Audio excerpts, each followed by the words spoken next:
Hi, I'm Lou Scott, and this is the Geppetto Rule, where you don't have to be creative to be creative.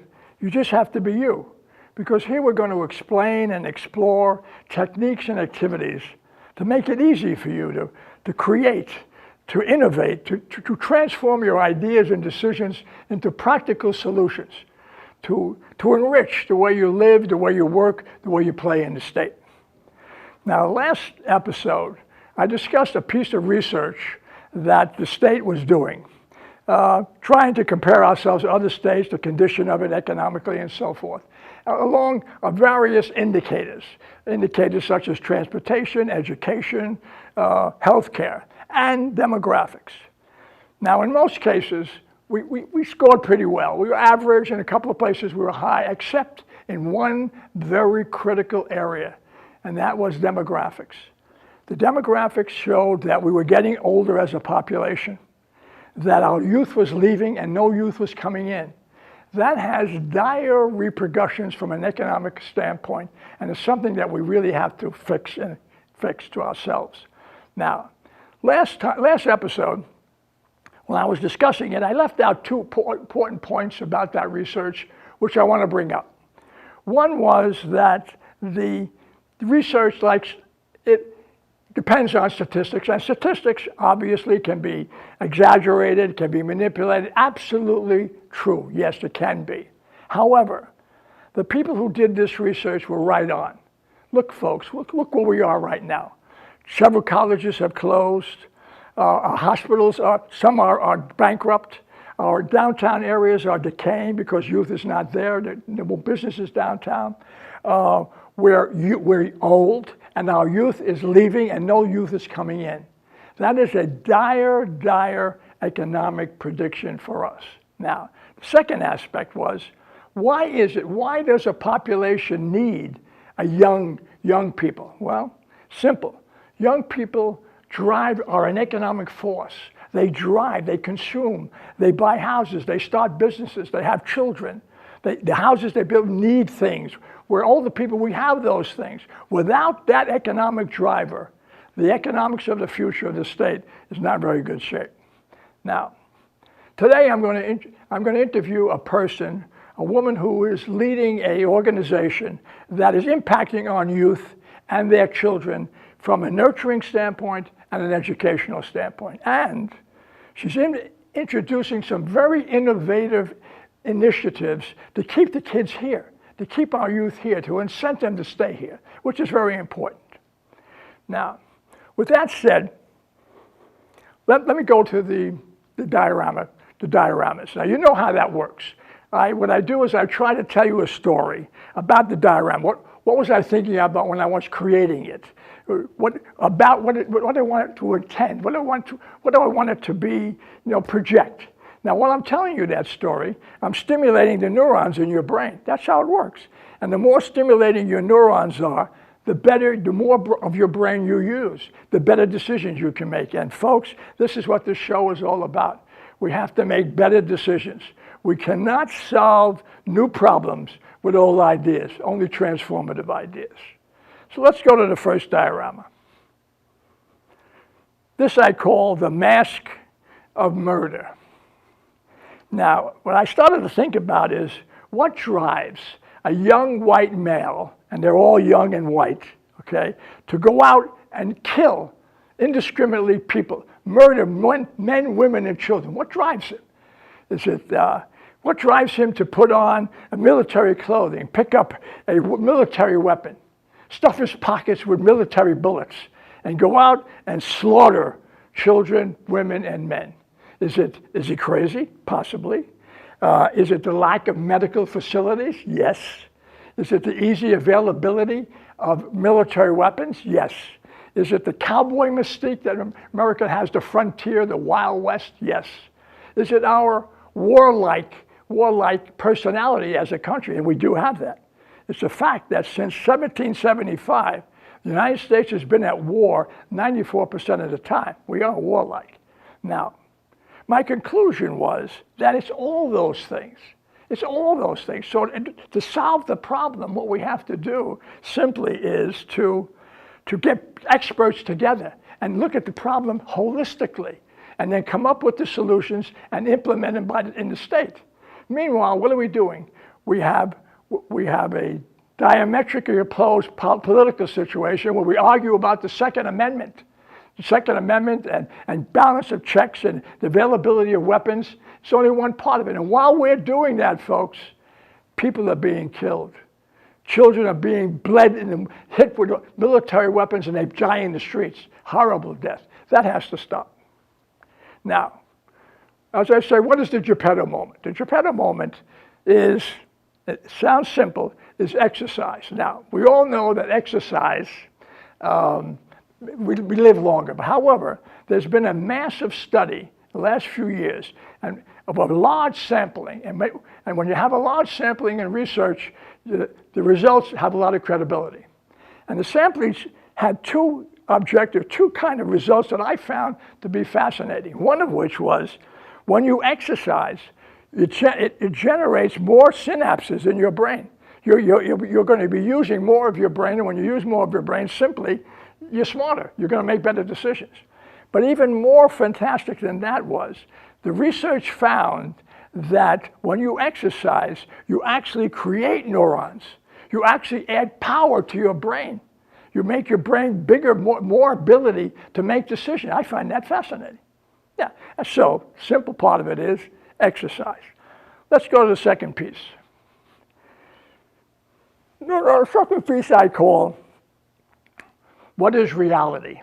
Now, Plato, a 2,000-year-old Greek philosopher, said that reality was, we never saw reality, we see only shadows. And Buddha said that reality is an illusion or a delusion. Some scientists believe that it's hallucination. The latest neurological study says, interesting enough, is that what we see, what we hear, what we feel, what we smell is not really the reality. We no longer are telling the brain what we're seeing and hearing. The interesting thing about it is the brain is telling the senses what we're hearing. And it's telling it biased by our education, by our DNA, by our prejudice, by our biases. So we all see reality in a different way. Now, if that's the case, then we have to be very careful about following leaders, learning them, following leaders, making judgments without initial data.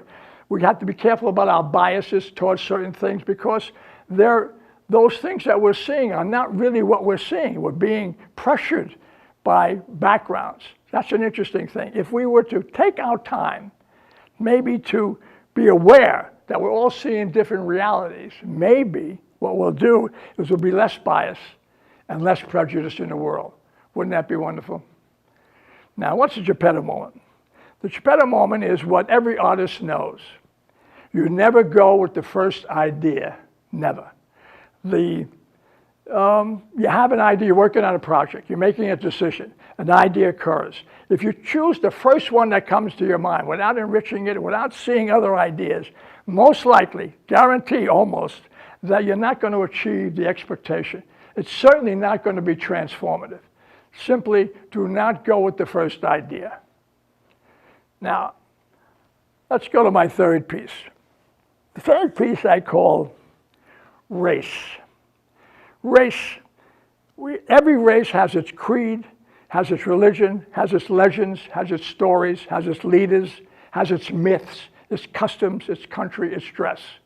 Different. We're all human beings, but every race differs in those kind of aspects of life. Okay? If we would take the time, it seems to me, if we would take the time to understand that races are different, that we're all human beings with the same needs, but we're different. If we take the time, then I have a feeling that we'll be less racist. And again, wouldn't that be wonderful? Now, what is the Geppetto moment?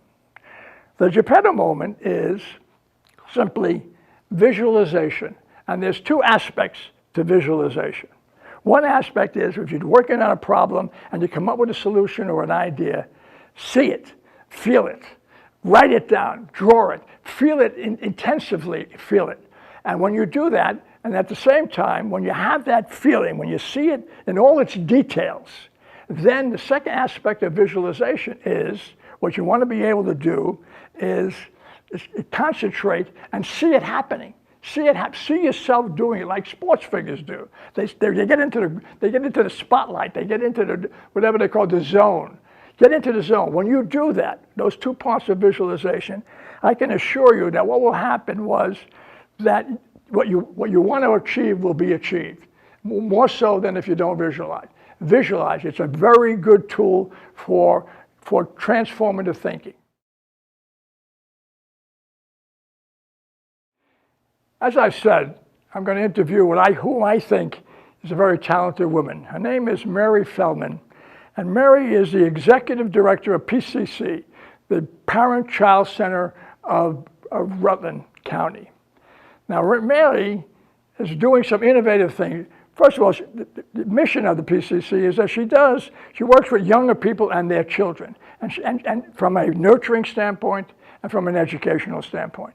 However, she's doing some very unusual initiatives to incent the kids, to incent the youth to stay here. And that's what's very important to us for our economics. Mary, come on, join us.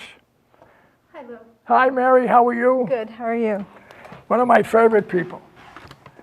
Mary, first of all, just tell me about what was the initial mission? I mean, you only been with PC a couple of years or 2 or 3 years. What was the initial mission of PCC? What do they do? Well, the Parent-Child Centers are written into state legislation to work with young families and to give young families a healthy start in Vermont and to impact positive outcomes.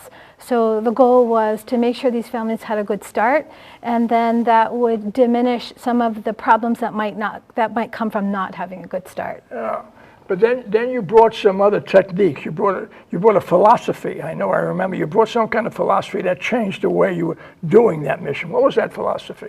Yeah, I think what's changed with us is not necessarily what we're doing. We still have the same shared goals that were written to legislation. But what's unusual now is I had the opportunity before coming to Vermont to be a part of a pilot study that was sponsored by the Community Foundation of Sarasota and Sarasota County, and it was from the Aspen Institute. It was a 2-gen approach to working with families who were living in or near poverty. So the innovation that's happening at the Parent-Child Center now is that we are building a 2-gen center, and the 2-gen approach takes care of the whole family as a unit. There are certain 2-gen meaning 2 generations. 2 generations, the parent and the child, and providing equal and simultaneous supports for that family. So instead of just focusing on the parent or focusing on the child, we bring them together as a unit and stabilize the family by hitting certain tenets of our philosophy. But that's a proven technique too. That's been proven by Aspen. Yes. What is Aspen anyway? So Aspen Institute is a research and philanthropic organization in Colorado, and it was through this relationship that I had with Aspen and Sarasota County Community Foundation that I learned about it. So there's 5 tenets of it. One of them is early childhood education and the importance of early childhood education and long-term outcomes, and that includes grade level reading. Then second was post-secondary and career pathways. So do families have access to employment? And then the third area was financial assets. So do you have a car to get to work with? The fourth area is health and well-being of the family, which is something that's very important at the Parent-Child Center now. We have access to healthy food that is being grown locally. And then finally, and what I consider to be most important, is social capital. The development of, do you have connections in the community that will stabilize you and keep you here? Do you feel like you have a place here and that you can live out being a member of the community? That's social capital. Social capital, yes. Oh, that's interesting. So when you came here, you came with a proven technique, okay, and you're applying that technique. And then I noticed that you have a new kind of logo line or a purpose. You're removing the barriers of perpetual poverty. Right. So we're focused on looking, instead of focusing on intergenerational poverty, we're looking at what gets in the way of people having positive outcomes. So we support a lot of young families who want to work, who are underemployed, or who might not necessarily have all of the workplace skills that they need, or they might not have extended hours that's needed for childcare. So at the Parent-Child Center, what we did is we looked at the barriers that keep people poor or keep people from flourishing and feeling a sense of vitality in their community. So we looked at those, we identified them, and then we created programming around those things to support the local economy, to support employers who need good employees, and to support the families in having the map of their dreams fulfilled for them and their families. So that kind of an initiative actually fits in with what the state has to be able to do to keep its youth. You're taking people that might have failed because of perpetual poverty, and you're letting them experience activities that are that going to be more incentive to keep them here. Is that the idea? Yes, and it was a matter of, we use a shared leadership model at the Parent-Child Center, so there's a large group of us who make a lot of the decisions for the organization. And we have a few programs that we've developed that were a little outside the box. Yeah, that's what I want to hear. I want to hear these innovative programs that people you've been talking about, these innovative and transformative ideas that are really going to bring forward this whole idea, this new mission. What are some of those programs? So again, it goes, the first thing we did was identify the barriers that perpetuate poverty. And then we developed programming around that. One of the things that is a national issue in rural communities is that there is a diminishing population of youth because the opportunities aren't there for them. But what's interesting about Rutland, and I find fascinating, is that there's a tremendous amount of opportunities for employment. So the question I want to tackle was, well, why do we have all these openings, but we haven't been able to sort of connect people? So we've developed a few programs. One of the programs that we developed is called Nature Works. And what is it called? Nature Works. Nature Works.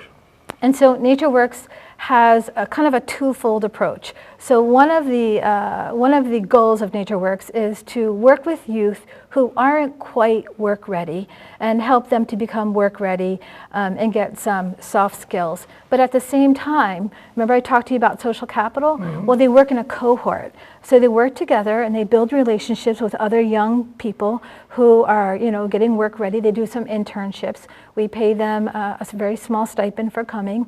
And then at the end of this, we're prepared to hand them off to an employer short term and then to connect them with early childhood education, resources, and referrals. The other program we have is Natural Transformations. Natural Transformations is something that we've developed for young people, again, roughly high school throughout late 20s. For people who have substantial ACEs, which are adverse childhood experiences, and you find a higher concentration of those for people who are living in poverty. So if we have folks who have had a lot of crises in their life and they haven't kind of gotten over that, Natural Transformations is a program that shifts young people outside of their trauma into a space where that they can learn. The final thing that I think is really interesting at the Parent-Child Center that's innovative, that sort of fits in there, is even if you're working, you still might not have everything you need to be financially not just solvent, but thriving. And so once we put people through our programs, the next phase of our intervention and the work that we do and prevention is that we connect youth with employers, and then we support them as they transition into employment. So they get, they can access our food pantry. Something simple like diapers for one child is $77 a month. And if you don't have enough money to pay for that, then we can help support that and bridge that. So you're eliminating all the barriers that will prevent somebody from actually nourishing herself and herself and going on and being productive and staying in the state. Yes. That's what you're doing. That's interesting. And it was something that I had learned from you as well, looking at the data and the demographics of Rutland over the next 20 years. So our goal is not just to work with the parents, but at the same time we are cultivating the population of Rutland's youth in 20 years. So in our early childhood education programs, we have, infants through pre-K, and we're ensuring that those kids are kindergarten ready, and then focusing on making sure those kids have the executive functioning skills. So you're really addressing the present problems and the problems of the future. So now, I started to think about, so do you offer these services to employers who employ? I mean, do you go out to employ to the companies in the area and say, look, we can do this for you? What do you tell them you can do for them? So right now we're in the process of reaching out to local employers and finding out what their needs are for their HR department, and then letting them know that we are we're the extended community and family of that employee they're going to invest in. When you hire an employee and they don't last, that's very expensive for an employer. And so we want to make sure that they get through the initial period of transitioning into employment. Also, we're there if there's a crisis. Maybe their car broke down or something like that. We can support them and make sure they get to work. Children support. Don't you run a daycare center or some kind like that? Well, we have what we call early childhood education, aka daycare. What do you call it? Early childhood education.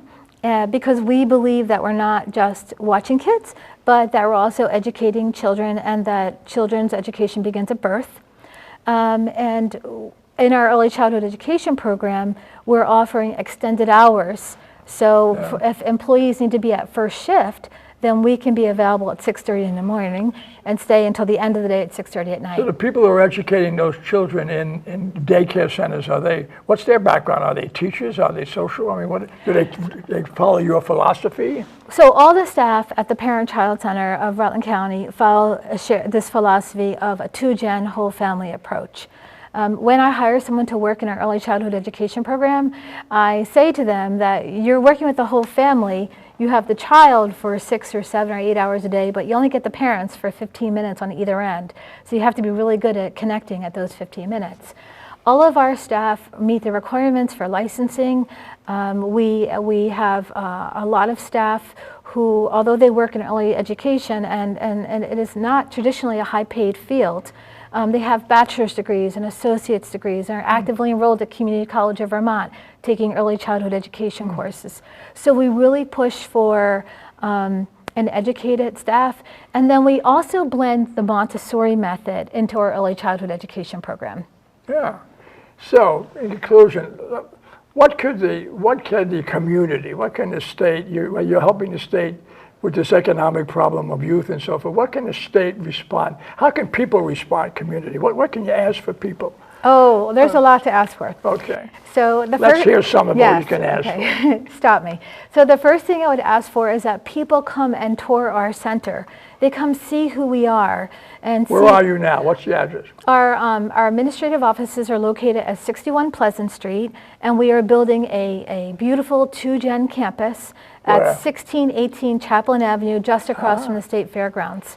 Okay, so they come and visit you. What else can they do for you? So they can come visit us and they can learn about our programming. Employers can schedule a time for me to come and talk about what we can offer the employer that will support their staff member. How do they contact you? We're kind of like a social work EAP, Employee Assistance Program, except we're social work. So we can provide that to employers. They contact you? They can contact me at where? At our administrative offices, or they can also contact me via email at mary.zigman, Z-I-G-M-A-N, at rcpcc.org. Okay. And the third thing that the community can do is what's most important to us are our community members. So we want families to come and utilize our food pantry. It is for anybody who has a stated need. Come take advantage of the parenting classes that we offer. Come take advantage of. Are they all offered at the same address? What address is that? We offer classes and play groups throughout the county, Lou. There are many. So it's just a matter of you give us a call and we will connect you with an outreach worker, and that outreach worker will connect you with all the services. Okay. Finally, we would encourage young people who haven't received their high school diploma, or young people who have received their high school diploma but don't feel quite ready for work, to come and investigate our program and learn about NatureWorks and natural transformations and learning together. And then and finally, let me add the idea that the community can throw money. Absolutely. Okay, thanks very Yes. much. That's been very fulfilling. Anything else? Any final words? I No, think it's really fulfilling. Thank you, Lou. I never realized that you could do so much. Yes. PCC of Rutland County. Yes, and we Parent-Child Center. And we don't do it in a bubble. We do it with all the community, the other agencies in the community. We're all sort of working together to accomplish this goal. But it is the Parent-Child Center of Rutland County, and we have a new website coming. And please click like on our Facebook page. Thank you very much for coming. I appreciate it. Thank you, Lou. Thank It's you. fun. With that, I always end the episodes with this kind of plea. If you have ideas that are transformative or innovative, send them to me and let's discuss them. Let's share them. If we're going to solve our problems in this state, ladies and gentlemen, we're going to have to solve them together. Not one of us or a few of us, all of us. Okay? Send them. If you don't want to send them to me, okay, send them to your legislators and demand that they get out of their political niches, that they get out of their comfort zones and solve our problems to enrich our lives. Now, if you're in a position to make such decisions, I plead with you, make them using these kind of tools, these transformative tools that we've been talking about. And if you have a problem with that, call me, I'll certainly help. Now, I want to add one more thing to this plea. If you think that your organization, or you as an individual, or your company are doing innovative things, are doing transformative things to help our state, call me, send me an email, let me interview you, like I'm going to be interviewing just today. Let me interview you, okay? Come on. Now with that, this is the Geppetto Room, where you don't have to be creative to be creative. You just have to be yourself, just you. I'm Lou Scott. This is the Geppetto Room. Until next time.